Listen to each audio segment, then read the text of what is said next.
Thank you, Tony. Appreciate your remarks. Very appropriate for the occasion. We're starting a new tradition here.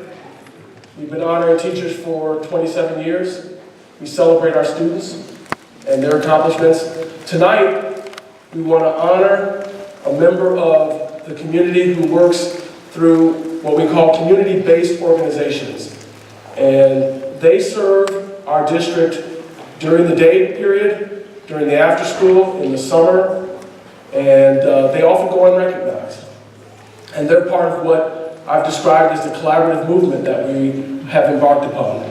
And so we want to honor a member of our community-based organization group who is also a part of our collaborative group and say thank you and say we see you, we know that you're doing good work and that what you do matters.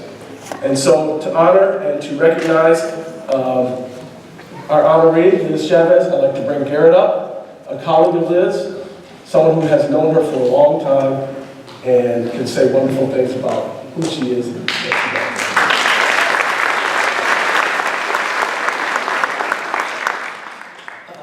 Good evening. I'm supposed to be brief, which is a challenge when you're talking about someone like Liz Chavez. So I'll be brief, but I'll do my best to represent her. It's an honor to be up here. There are so many people who love and look up to Liz Chavez, so it's an honor to be up here introducing her tonight. Just a couple of words about her, and I couldn't do it by myself because she's affected so many people and she builds community wherever she goes. I collected a few comments, really brief comments from some of her colleagues, and I asked them, when you think of Liz, you think of, and this is what they said. Teresa Ramirez said, laughter, dancing, and positive energy with an exclamation mark.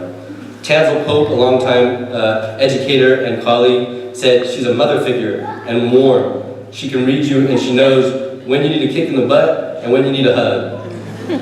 Nico Rojas said, she's my confidant and I miss her dearly already. Adriana said she's a painter. She is the painter and animator of dreams. And Ron, our longtime colleague and friend, said Liz is very compassionate, considerate, and an astonishing person in so many ways that words often do not depict the uniqueness. In so many ways, she has gone beyond her needs to meet the needs of others. Liz is the heart of our organization. She is the heart of EAOP and the Center for Educational Partnerships. She is, not even a cliche, she's a living legend in this field. And we miss her at our office dearly. She has changed the lives of generations of students, generations. At her going away party recently, there were siblings after sibling that had been affected by her college advisor. So it is an honor to invite Liz Chavez up here to receive this award that only begins to speak to the magnitude and the impact she's had on many communities and many generations of students in the field of college access. Liz Chavez.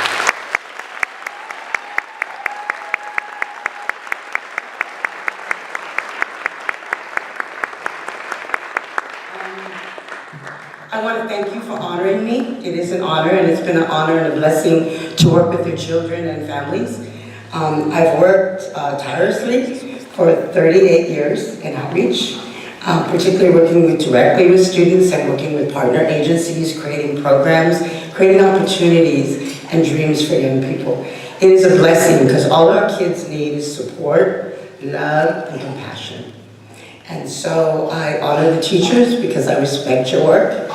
The work is hard and diligent, but one of the gifts of it is working as a team. And so I'd like to thank the Ed Fund because I've worked with the Ed Fund since I came to West Contra Costa 5 years ago. And they were my last stop in my process. I've worked with 8 to 12 districts and worked with over 37 schools in my career. And so I've had a wide range and an ability to not only get information and distribute it and be successful at seeing students go on and be doctors and lawyers. And I always have the gift of students contacting me and telling me what they're doing and telling me all the exciting things. And that makes me really happy because it's an investment in youth and in children that makes a difference. It's the personal connection that you make. It's the inspiring that you get back from them. I think and think back because they kept me young and they kept me active, they kept me alert, and and they've kept me growing. And so through my career, it has been an exciting endeavor. I decided to retire but this year since I turned 60, and it was actually a real selfish decision. And it was because I have grandchildren who go to school at Terre Hills Elementary. They come to my house every morning and I get them ready and feed them and take them to school. And I just had 2 new grandchildren. So it gives me an ability to invest in them and also to invest in myself. Because I not always did as well around that, because the work is demanding and it's constant and you're always pushing yourself. So the other idea was to invest in me and my husband, who's always been my leader and always has been supportive of me, and let me be me. Someone said that earlier, but I think that's why we always have bonded and stayed together, because he's supported my work and supported my efforts, and at times it took me away from my family, but I know that we worked as a team, and that's what it takes. I'd like to honor the families that are here today, and the children. The children that came up and sang were actually very inspiring and very amazing. The youngsters that presented the awards were amazing. Imagine what they're going to be like when they graduate and they go off to college. So, you know, I thank all of the peer partners and people that I've worked with. The past 5 years, we've been having a new program we grew called Advising Corps, where we planted full-time college advisors at each of the schools. We started at 2 schools, which were long-standing EOP schools, were Richmond High and De Anza. And then this year we expanded to all 6 comprehensive high schools, which really is exciting. So there's a full-time advisor there who works with all of the students at the schools going through the process. The district funded us, and so that's a partnership.